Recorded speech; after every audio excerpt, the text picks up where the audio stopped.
तो जैसा कि लास्ट एपिसोड में हम लोगों ने देखा था कि चेन शेंग और शू यूरोंग दोनों ही एक टेंपल के अंदर आते हैं और उस टेंपल के अंदर उन लोगों की मुलाकात एक मंकी डीमन से होती है जो कि बहुत ही ज्यादा खतरनाक लेवल का डीमन होता है और वो दोनों को ही बहुत ही बुरी तरह से मार रहा होता है। मगर अचानक से चेन शेंग को यहाँ पर पता चल जाता है कि उसका वो छाता असल में उस मंकी डीमन के अटैक को रोक सकता है, जिसके बाद वो दोनों उस मंकी डीमन को अच्छी तरह से होल्ड करते हैं और शू यूरोंग अपनी ब्लड पावर का यूज करते हुए उस डीमन को एक ही एरो अटैक के साथ खत्म कर देती है। और फिर वो मंकी डीमन उन लोगों को आगे जाने का रास्ता देता है क्योंकि वो दोबारा से जिंदा हो गया था और उन लोगों का डिसाइपल बन चुका था। मगर जिस जगह वो लोग पहुंचे थे वहां पर उन लोगों को जाओ युआन इनहेरिटेंस का पता चल गया था कि वो उस ऊपर वाले प्लेटफॉर्म के अंदर मौजूद है।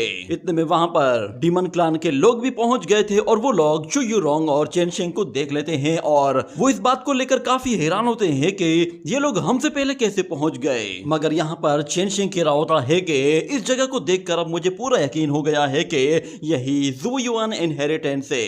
और उन लोगों को वहां पर कुछ पिलर्स भी दिखाई दे रहे होते हैं, जिसके बाद वो लड़की कहती है ये बंदा तो सच में पागल था, इसने तो स्टार स्काई को ट्रेवल करने के लिए इतना बड़ा प्लेटफॉर्म बना दिया। जबकि चेन शेंग कहता है मुझे लगता है उसके टॉम तक पहुंचने के लिए हमें उस ऊपर वाले प्लेटफॉर्म पर जाना होगा। मगर इतने में अचानक वहां पर पिकॉक फीदर्स आ जाते हैं। उन्हें देखते ही चेन शेंग अपना वो छाता खोल लेता है और उसे दिखाई देता है कि पिकॉक क्वीन उन लोगों तक पहुंच चुकी है और वो अपने बाकी साथियों से कहती है इन्हें खत्म कर दो।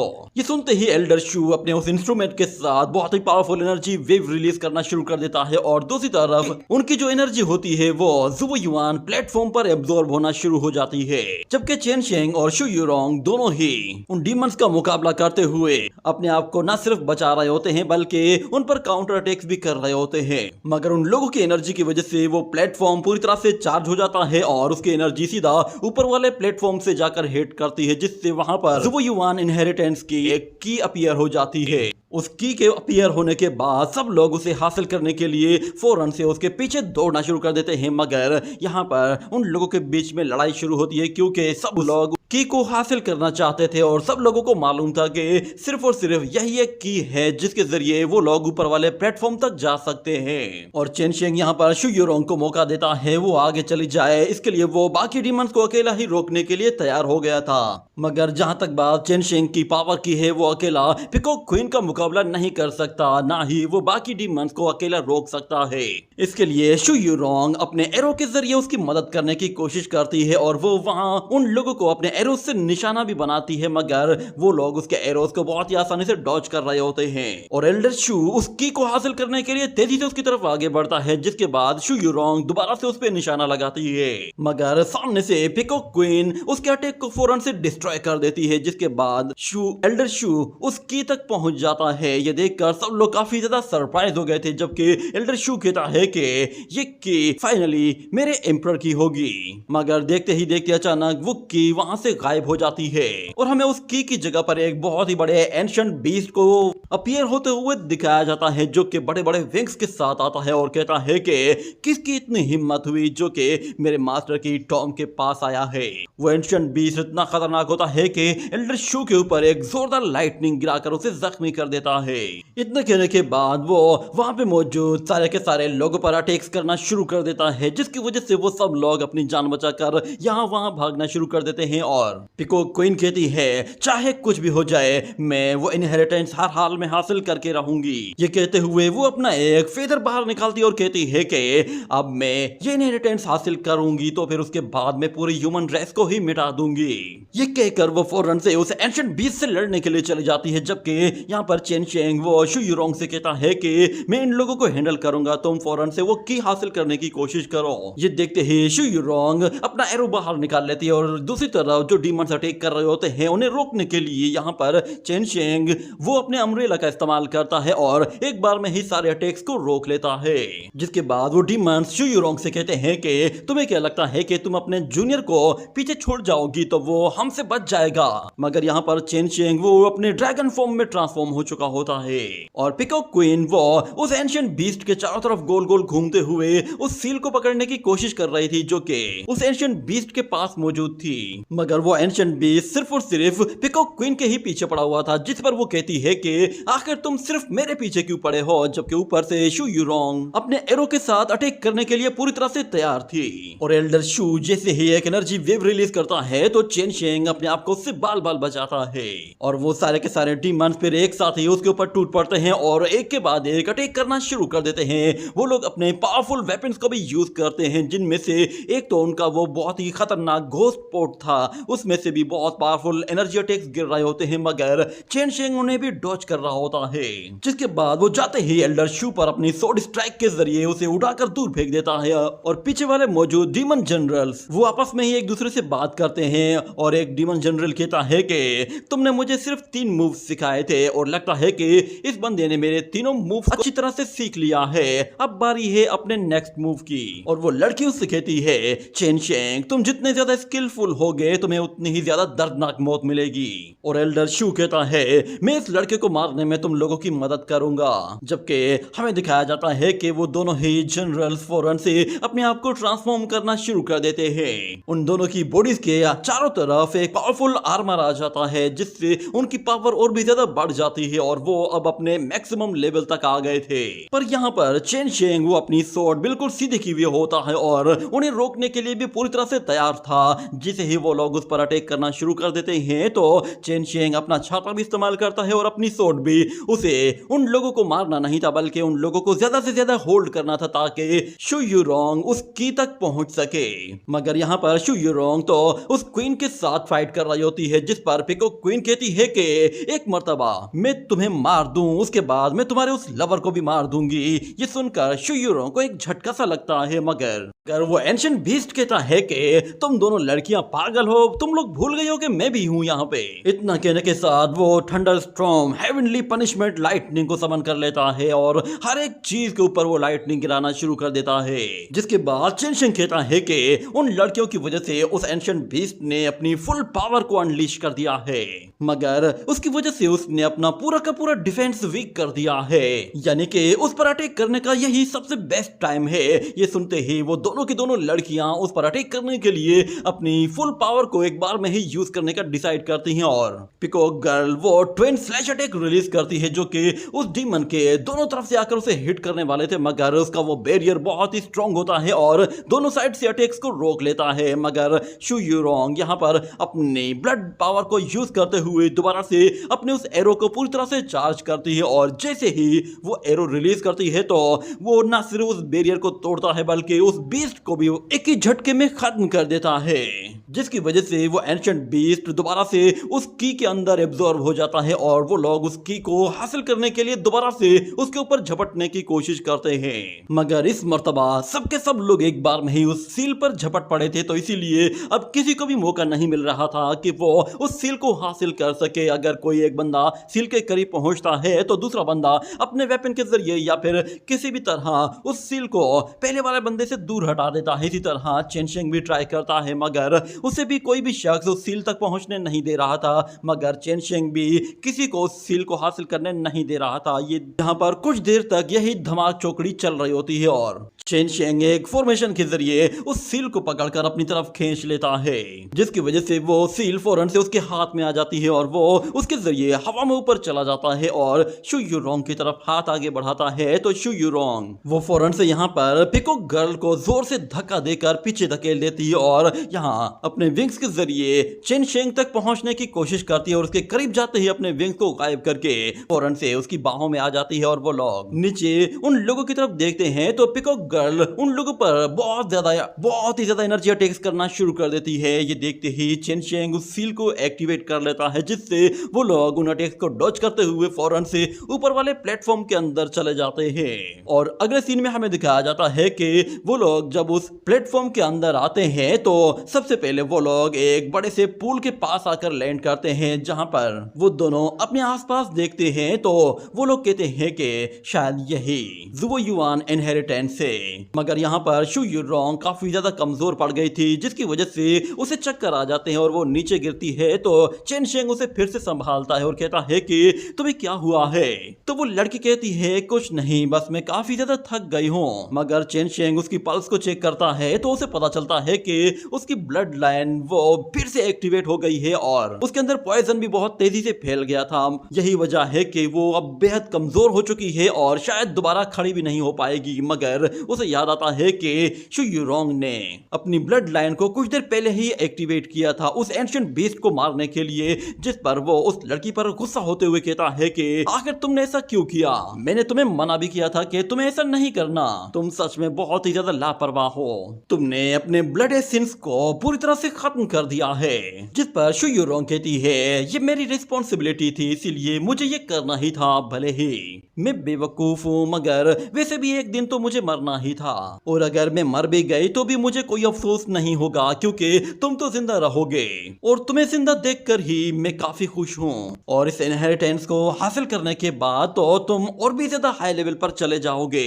मगर चेन शेंग उससे कहता है कि मेरे लिए तुम्हारी जिंदगी से ज्यादा इंपॉर्टेंट कुछ भी नहीं है, इसलिए मैं तुम्हें कुछ भी नहीं होने दूंगा। ये कहने के साथ वो दोबारा से अपनी नीडल्स बाहर निकाल लेता है और उस नीडल को फौरन से शू यूरोंग की पीठ पर चुभाता है। इसी तरह वो एक एक करके उसके ब्लड प्रेशर को अच्छी तरह से चेक करता है और उसके एक्यूपंक्चर पर अच्छी तरह से नीडल्स चुभाकर उसे हील करना शुरू कर देता है। जब वो लड़की थोड़ी सी बेटर फील करने लगती है तो चेन शेंग कहता है कि हमारे सामने ट्रेजर वॉल्ट है, मैं वहां पर जाकर देखता हूँ, हो सकता है कि वहां पर तुम्हारे लिए कोई मेडिसिन मिल जाए। बस तुम खुद को कुछ देर तक होल्ड करके रखना और प्लीज बेहोश मत होना। मैं बस यूं गया और यूं। ये कहने के बाद वो तेजी से ट्रेजर वॉल्ट की तरफ जाता है और पीछे शू यूरोंग कहती है कि तुमने कहा है कि मैं बेहोश ना हूं, जबकि मुझे तो ऑलरेडी नींद आने लगी है। मगर वो अपने बारे में कहती है बस मुझे आज ही पता चला है कि मैं बहुत ही ज्यादा स्लो हूँ। ये कहने के बाद वो दोबारा से अपने आप को मेंटेन करने के लिए अपनी पावर का इस्तेमाल करके अपने माइंड को स्टेबलाइज करती है, मगर अभी भी उसे नींद आने लगी थी। वहां उस रूम के अंदर ढेर सारा सोना पड़ा हुआ होता है, मगर वो सब कुछ उसके किसी काम का नहीं था। उसे अगर उस लड़की को बचाना है तो उसे मेडिसिन चाहिए, इसीलिए वो सब कुछ छोड़ छाड़ कर सीधा ऊपर उस दरवाजे की तरफ जाता है और वहां पर एक और दरवाजा खोलकर देखता है तो वहां अंदर ढेर सारे ट्रेजर्स भरे हुए हैं। और यहाँ पे हमें शू यूरोंग को दिखाया जाता है जो कि आहिस्ता आहिस्ता नींद में जा रही होती है और आखिर में थक हार कर वो भी हार मान जाती है और वहीं बेहोश होकर गिर पड़ती है। यहाँ पर चेन शेंग वो एक और रूम के अंदर जाता है और देखता है कि वहां पर भी अलग तरह के ट्रेजर्स मौजूद हैं, मगर उनमें से कोई भी मेडिसिनल ट्रेजर नहीं है। इसीलिए वो उसे भी छोड़कर वहां से एक और जगह की तरफ चला जाता है। वहां एक रूम के अंदर उसे एक छोटी सी मेडिसिनल बोतल नजर आती है। उसे देखते ही वो फौरन से उसे लेता है और दोबारा हम देखते हैं वो शू यूरोंग के पास आता है और उससे कहता है कि मैं तुम्हारे लिए मेडिसिन लाया हूँ, प्लीज इसे खा लो। तो शू यूरोंग बस थोड़े से ही होश में होती है और उस मेडिसिन को जैसे ही वो खाती है तो हमें दिखाया जाता है उस मेडिसिन का असर होना शुरू हो जाता है और शू यूरोंग वो आहिस्ता आहिस्ता होश में आना शुरू हो जाती है। क्या ये फ्लावरिंग फायर पिल है? तो चेन शेंग कहता है कि ये पिल असल में ब्लड जनरेटिंग इफेक्टिव पिल है, जो कि बहुत ही तेजी से तुम्हारी बॉडी के अंदर न सिर्फ ब्लड को जनरेट कर लेगी बल्कि ये तुम्हारी बॉडी को हील भी करेगी और तुम्हारी बॉडी के लिए ये बिल्कुल सूटेबल चीज है। इतना कहने के बाद वो उसकी दोबारा से पल्स चेक करता है। इतने में फिर चेन शेंग उससे कहता है कि इस पिल का असर काफी देर तक होगा, इसीलिए तुम कुछ देर तक होल्ड कर लो, मैं तुम्हारे लिए कुछ और ट्रेजर देख कर लाता हूँ। ये कहने के बाद वो जाने लगता है तो शू यूरोंग उसका हाथ पकड़ लेती है और कहती है तुमने फिर से मेरी जान बचाई, मुझे सच में माफ करना, मैं तुम्हारे ऊपर बोझ बनती जा रही हूँ। मुझे सच में ये आइडिया नहीं था कि तुम्हारे पास इतनी अच्छी मेडिसिनल नॉलेज है। तुम्हारी एक्यूपंक्चर टेक्निक और ये फायर पिल ये सच में लाजवाब है, मगर बदकिस्मती से मैं बिल्कुल यूजलेस पेशेंट हूँ, शायद मैं इस पिल के बावजूद भी नहीं बच पाऊंगी। पर चेन शेंग कहता है बेफिक्र हो जाओ, तुम्हें कुछ नहीं होगा। तो वो लड़की कहती है कि मेरी लाइफ की रिस्पॉन्सिबिलिटी तुम्हारी नहीं है, पर चेनशिंग कहता है मैं नहीं चाहता कि तुम मरो। तो वो लड़की कहती है कि क्यों, क्या तुम कोई गॉड हो? क्या तुम मुझे मरने से भी बचा सकते हो? मेरा लाइफ एसेंस वो ऑलरेडी पूरी तरह से खत्म हो चुका है और शायद मेरे नसीब में बस मरना ही लिखा था। मगर चेनशिंग कहता है कि तुम्हारी डेस्टिनी तुम खुद डिसाइड करोगी, हमारे पास सिर्फ और सिर्फ चॉइसेस होती हैं। ये कहने के बाद वो फौरन से अपने हाथ पे कट लगाते हुए अपनी ब्लड लाइन के जरिए उस लड़की को अपना ब्लड देकर उसे सेव करने की कोशिश करता है, जिस पर वो लड़की भी काफी ज्यादा हैरान हो चुकी होती है। चेनशिंग अपनी ब्लड लाइन के जरिए उसके ब्लड को दोबारा से रीजनरेट करने की कोशिश कर रहा था, मगर वो लड़की फौरन से उसका हाथ रोक लेती है और कहती है कि प्लीज मेरे लिए ऐसा मत करो, तुम खामखा अपना लाइफ एसेंस बर्बाद कर रहे हो।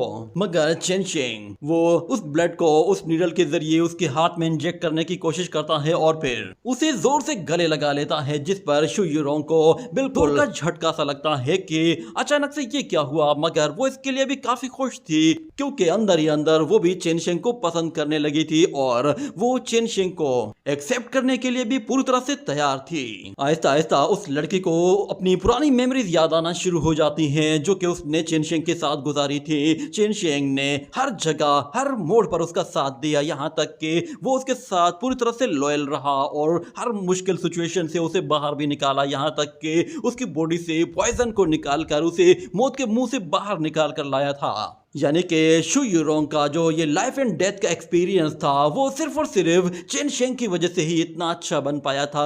वो पीकॉक क्वीन के पॉइजन से भी बच गई थी, जिससे बचना तकरीबन नामुमकिन होता है।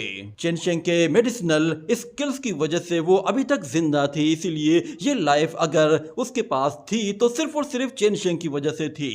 और फ्लैशबैक से बाहर आने के बाद वो लड़की चेनशिंग का हाथ थाम लेती है और चेनशिंग का ब्लड वो उसकी बॉडी के अंदर एब्जॉर्ब होते हुए उसे पूरी तरह से हील करना शुरू कर देता है।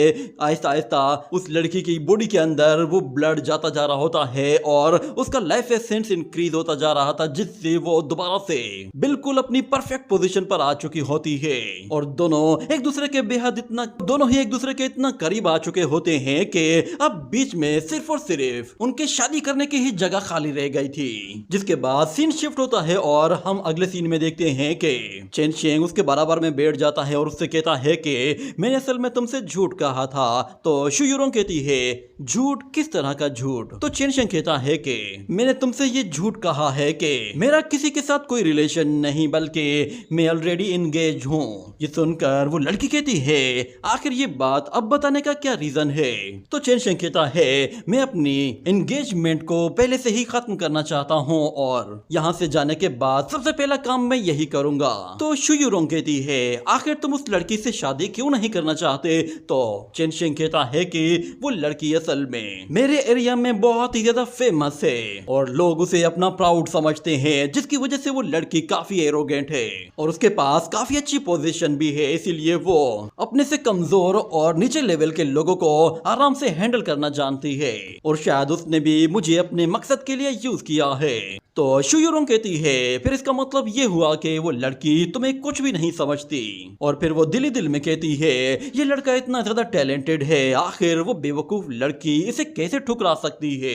इसकी नॉलेज तो सच में कमाल की है, कोई भी लड़की इसे आसानी से मिल जाएगी। शायद उस लड़की का दिमाग खराब है जो कि इतने टैलेंटेड और इतने अच्छे लड़के को अपने हाथ से गवाएगी। मुझे लगता है ऐसा सिर्फ और सिर्फ उसकी बेवकूफी और उसके एरोगेंट होने की वजह से हो रहा है। इस लड़के का तो टेस्ट भी लाजवाब है, शायद उस लड़की ने कभी इसे आजमा कर ही नहीं देखा। मगर चेनशिंग कहता है कि मुझे वो लड़की और भी ज्यादा बुरी लगती है क्योंकि वो लड़की सिर्फ और सिर्फ अपने फायदे का सोचती है। मुझे मेरे मास्टर ने बताया था कि वो लड़की तो शुरू में एंगेजमेंट के लिए भी राजी नहीं थी क्योंकि मैं बिल्कुल लो लेवल का एक माउंटेन बॉय था, मगर बाद में किसी रीजन की वजह से उसने हाँ की थी। मुझे अब सब कुछ समझ में आने लगा है, वो लड़की असल में मुझे सिर्फ यूज करना चाहती थी। मगर शू यूरोंग कहती है लगता है शायद उस लड़की को पता चल गया है कि ये लड़का स्नो माउंटेन का डिसाइपल बन गया है और वहां पर इसने अपने स्किल्स दिखाए होंगे, जिसकी वजह से उस लड़की ने अभी तक इसके साथ एंगेजमेंट नहीं तोड़ी है। उसे लगता है कि शायद इस लड़के का फ्यूचर बहुत ब्राइट है, इसीलिए उस लड़की ने अभी तक चेन शेंग को होल्ड पे रखा हुआ है। अगर उसे चेन शेंग से बेहतर कोई मिल गया तो शायद वो उसके साथ सेट हो जाएगी। वो लड़की ना सिर्फ बेवकूफ है बल्कि वो बिल्कुल बेशर्म है। इसे लग रहा है कि जैसे उसके सेक्ट में कोई भी बंदा समझदार नहीं होगा, सबके सब लोग बिल्कुल टॉप फ्लोर खाली होंगे। वो चेन शेंग से कहती है कि ऐसी बेवकूफ और बेकार लड़की से शादी करने के बजाय बेहतर यही है कि उसके साथ एंगेजमेंट तोड़ दो, वो तुम्हें डिजर्व नहीं करती। तो चेन शेंग कहता है हाँ मैं भी बिल्कुल यही सोच रहा था, स्पेशली तुमसे मिलने के बाद अब मुझे लगने लगा है कि एंगेजमेंट का अब कोई भी फायदा नहीं है।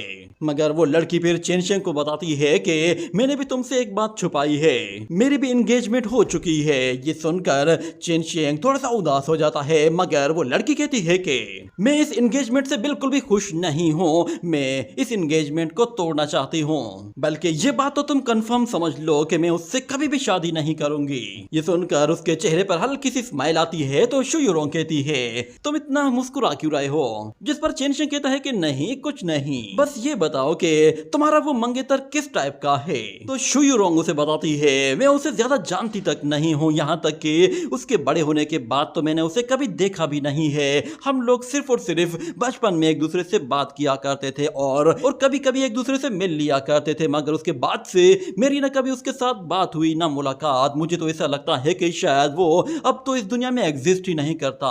और वैसे भी मैंने अब एक रीजन की वजह से ये डिसाइड कर लिया है कि मैं उसे इग्नोर करूंगी और उससे कभी भी बात नहीं करूंगी, ना ही उससे शादी करूंगी, क्योंकि हमारी फैमिलीज में अब शादी एक बहुत ही इंपॉर्टेंट चीज बन गई है। और मेरी शादी तो वैसे भी मेरे एल्डर्स ने तय की थी, उसमें मेरी बिल्कुल भी रजामंदी नहीं थी। उन लोगों ने जो भी फैसला किया था सच में वो फैसला बिल्कुल बेकार था। मगर चेन शेंग कहता है तुम्हारे फियांसे को काफी लंबा टाइम हो चुका है तुमसे बात किए हुए, क्या वो तुम पर नाराज नहीं होता?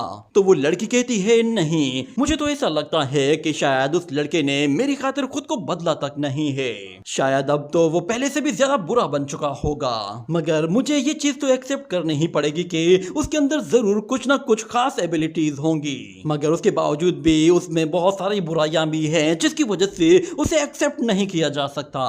वो लड़का ऊपर से जितना अच्छा देखता है अंदर से बिल्कुल अलग तरह का है। ऊपर से उसका बिहेवियर ऐसा है कि जैसे वो बिल्कुल काइंड एंड ऑनेस्ट पर्सन है, मगर अंदर ही अंदर वो एक शैतान है। न सिर्फ वो लोगों को अपनी बातों से बहुत ही आसानी से बहका देता है बल्कि वो एक नंबर का दोगला भी है।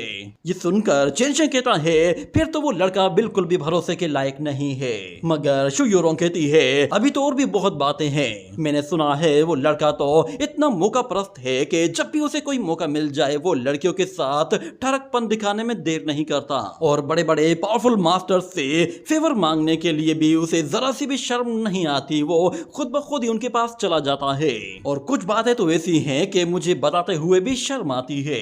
ये सुनने के बाद चेन शेंग कहता है कि ऐसे कमीने बंदे को तो एक्सेप्ट करना तो दूर की बात है, उसे तो अपनी नजरों से ही दूर कर देना चाहिए और उसे कभी एक्सेप्ट नहीं करना चाहिए, बल्कि उसे तो सेक्ट से भी निकाल देना चाहिए। और शू यूरोंग कहती है उसे लड़कियों के साथ फ्लर्ट करना बहुत पसंद है, खासतौर पर यंग लड़कियां, वो तो उसे बहुत ज्यादा अच्छी लगती हैं, जो कि दिमाग से बिल्कुल खाली होती हैं। यहाँ पे हमें पता चलता है कि चेन शेंग जब अपनी डिसाइपल्स के साथ बात कर रहा था तो एक सर्वेंट उसे देखने के बाद उसकी बातें नोट कर लेती है और वो ये बातें सीधा जाकर शू यूरोंग को बता चुकी थी। और यहाँ पर चेन शेंग अपनी ही बुराई करते हुए कहता है कि वो लड़का एक नंबर का कमीना और बेशर्म है। इतना कहने के बाद उन दोनों के हाथ एक दूसरे के करीब आ रहे होते हैं और वो लोग अब अपनी मोहब्बत का इजहार करने वाले थे। और जैसे ही वो दोनों एक दूसरे से कहते हैं कि एक्चुअली हमें कुछ कहना है, मगर ये कहने की देर थी कि वहां पर एक जोरदार धमाका होता है और हमें दिखाया जाता है कि पिको क्वीन के हाथ में मौजूद जो स्टिक होती है उससे वो एनर्जी निकल कर सीधे ऊपर वाले प्लेटफॉर्म में चली जाती है और उस प्लेटफॉर्म के अंदर जो पूल मौजूद था उस पूल के नीचे एक कॉफिन मौजूद था। उस कॉफिन को हम ऊपर आते हुए देखते हैं और जब चेन शेंग और शू यूरोंग उसे देखते हैं तो वो कहते हैं कि आखिर आखिर इस कॉफिन के अंदर क्या है, क्या ये कोई और मिस्ट्री है? ये कहने के साथ ये एपिसोड यहीं पे ही एंड हो जाता है।